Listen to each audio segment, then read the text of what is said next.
style for a philosopher's discourse. I thank you for writing to me so often, for you are revealing your real self to me in the only way you can.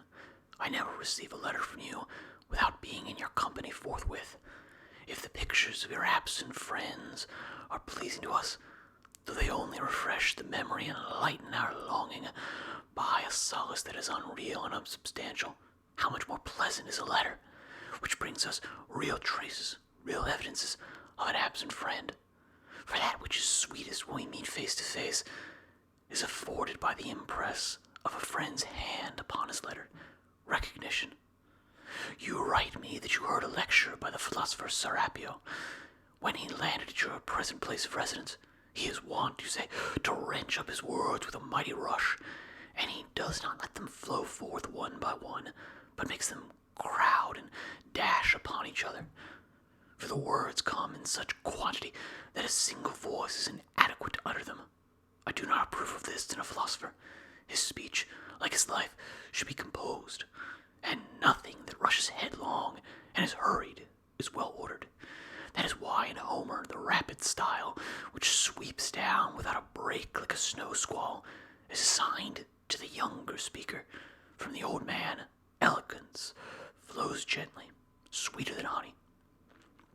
Therefore, mark my words, that forceful manner of speech, rapid and copious, is more suited to a mountebank than to a man who is discussing and teaching an important and serious subject. But I object just as strongly that he should drip out his words as that he should go at top speed. He should neither keep the ear on the stretch nor deafen it, for that poverty-stricken and thin-spun style also makes the audience less attentive, because they are weary of its stammering slowness.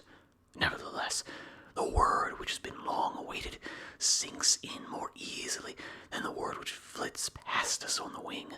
Finally, people speak of handing down precepts to their pupils, but one is not handing down that which eludes the grasp. Besides, speech that deals with the truth should be unadorned and plain. This popular style has nothing to do with the truth. Its aim is to impress the common herd, to ravish heedless ears by its speed.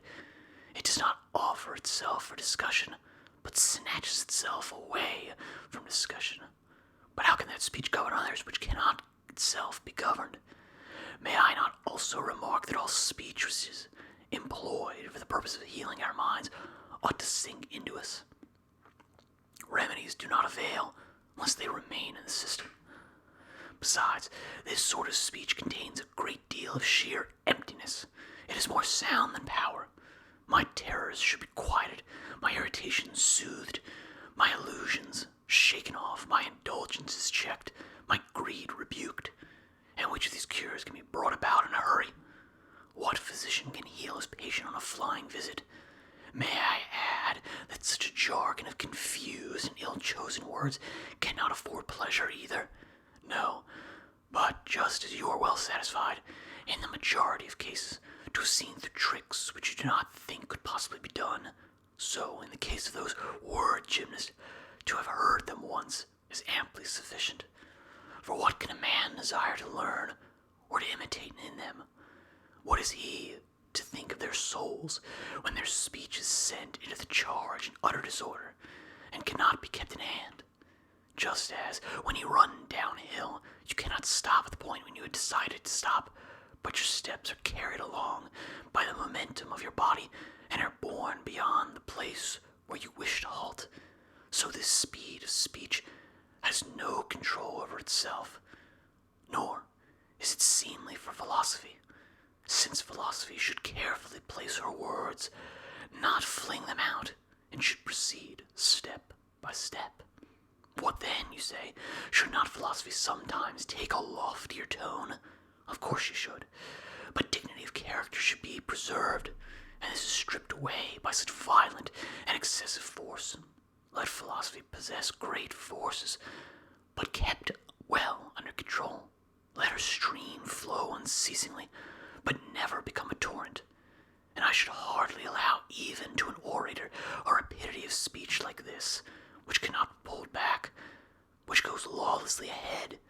For how could it be followed by jurors, who are often inexperienced and untrained. Even when the orator is carried away by his desire to show off his powers or by uncontrollable emotion, even then he should not quicken his pace and heap up words to an extent greater than the ear can endure. You will be acting rightly, therefore, if you do not regard those men who seek how much they may say, rather than how they shall say it. And if, for yourself you choose, provided a choice must be made, to speak as Publius Vinicius the stammerer does. When Asellius was asked how Vinicius spoke, he replied, gradually. It was a remark of Germanus Varius, by the way. I don't see how you can call that man eloquent. Why, he can't get out 3 words together. Why, then, should you not choose to speak as Vincius does? Though, of course, some wag may cross your path, like the person who said when Vincius was dragging out his words one by one, as if he were dictating and not speaking, "Say, haven't you anything to say?" And yet, that were the better choice, for the rapidity of Quintus. Haterius, the most famous orator of his age, is, in my opinion, to be avoided by a man of sense. Haterius never hesitated, never paused. He made only one start, and only one stop. However, I suppose that certain styles of speech are more or less suitable to nations also. In a Greek, you can put up with the unrestrained style, but we Romans, even when writing, have become accustomed to separate our words, and our compatriot Cicero, with whom Roman oratory sprang into prominence, was also a slow pacer. The Roman language is more inclined to take stock of itself, to weigh, and to offer something worth weighing. Fabianius, a man noteworthy because of his life, his knowledge, and less important than either of these, his eloquence also, used to discuss a subject with dispatch rather than with haste. Hence you might call it ease rather than speed. I approve this quality in the wise man, but I do not demand it. Only let his speech proceed unhampered, though I prefer that it should be deliberately uttered rather than spouted.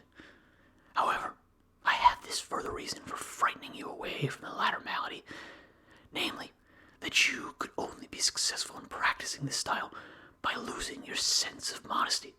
You would have to rub all shame from your countenance and refuse to hear yourself speak.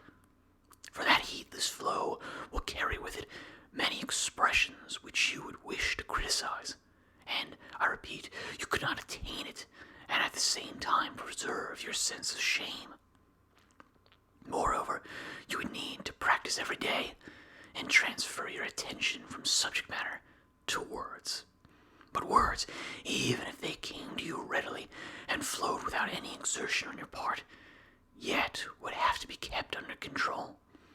For just as a less ostentatious gait becomes a philosopher, so does a restrained style of speech, far removed from boldness. Therefore, the ultimate kernel of my remarks is this: I bid you be slow of speech. Farewell.